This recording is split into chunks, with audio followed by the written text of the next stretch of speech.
as a ordinary statement, hindi naman yan kailangan panumpaan kasi wala pa naman actual case siyang final, wala naman sa court, wala naman sa Senate investigation, wala sa legislative inquiry basically. So, as to the video, hindi kailangan. Pero kung gusto talaga, like let's say, i-file yun siya gamitin as a complaint affidavit later on, as a judicial affidavit, kailangan siya panumpaan pag nandun na sa stage na yon. Pero currently, from how I see it, si Congressman Zaldy Co, nilalabas lang niya yung mga thoughts niya. Yun yung nakikita ko lang. Kung maalala nyo po, Attorney, di ba pinangunahan mismo ni PBBM yung paglulunsad ng parang website na doon magsusumbong yung taong bayan, tapos Yes, doon yes. din naka-upload yung listahan ng mga proyekto at nagpapatulong siya sa taong bayan kung ito ba ay legit, nandun ba mismo sa mga lugar, baka nandoon sa lugar nila yung address, tapos marami silang sinasabi na nakakatulong daw ito, no?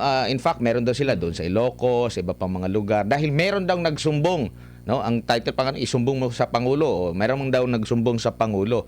No, ngayon meron pong mga pahayag, pasabog itong si Congressman Zaldy Co na mismong naging pinuno ng APRO na nagsiwalat, no? Merong ebidensya. Yun nga, parang hindi same yung treatment doon sa nagsumbong daw ng mga taong bayan doon sa kanya, attorney. So, you just want my comment on that? Opo. So, yung masasabi ko lang dyan, kasi number one, of course, we also have to consider the political factors between them kasi pinangalanan mismo is the president ni Congressman Zaldy Co. So, syempre, sino ba naman yung parang gugustuhin na siya yung pinangalanan? But as to the issue lang, dun kay Congressman Zaldy Co, as to the issue of whether or not meron bang insertion, it is my very humble and respectful opinion na si Congressman Zaldy Co is actually a very good witness to that issue or to that fact considering he is the appropriations chairman.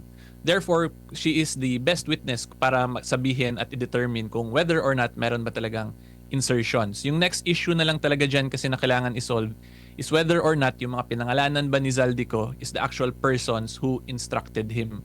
Yun yung medyo ano pa ngayon yung hindi pa talaga klaro based on my observation. Kasi of course si Congressman Zaldy Co is pointing fingers, then of course yung tinuro, it is I think common human instinct to deny allegations naman, lalo na if it involves yung mga ganitong corruption issues na sobrang massive.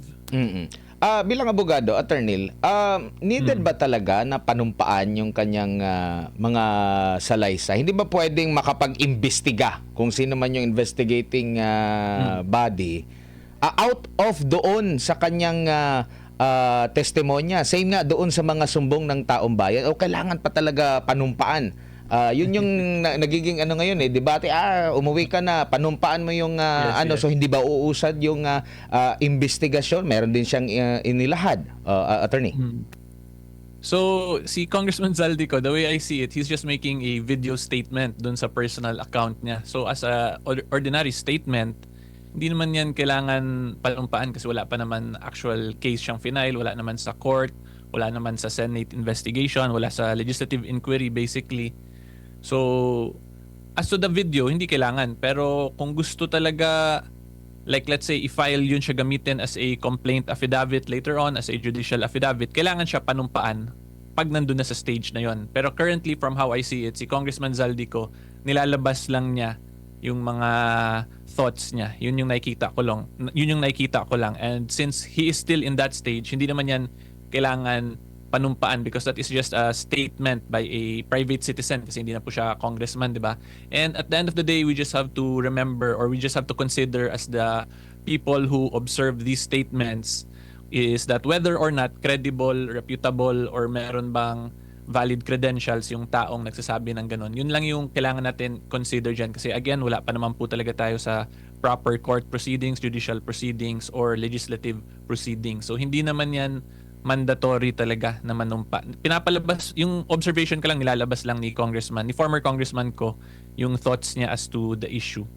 Pero So, pwede yun na lang. itong maging basehan para magkusa na mag-imbestiga yung ibang mga investigating body. In fact, si Congressman Pulong Duterte ata meron yatang resolusyon na imbestigahan din sa Kamara. Pwede rin ba magkusa na lang yung ICI, yung Senate Blue Ribbon na committee ukol dito kasi wala naman sigurong masama. Yung iba nga sa post lang sa social media nag-uumpisa yung mga investigasyon attorney. Yes, yes, pwede. They actually have that power and that prerogative or discretion if they choose to do so. Kasi pwede naman mag-investigate mo to proprio yung Congress, diba? Kung if there is an issue na pasok dun sa gusto nila gawan ng investigation in aid of legislation, then they can investigate even without the sworn statements kasi they can invite naman later on yung mga ano niyan yung mga resource persons tapos doon na nila pasumpain pag nag-start na yung proper proceedings.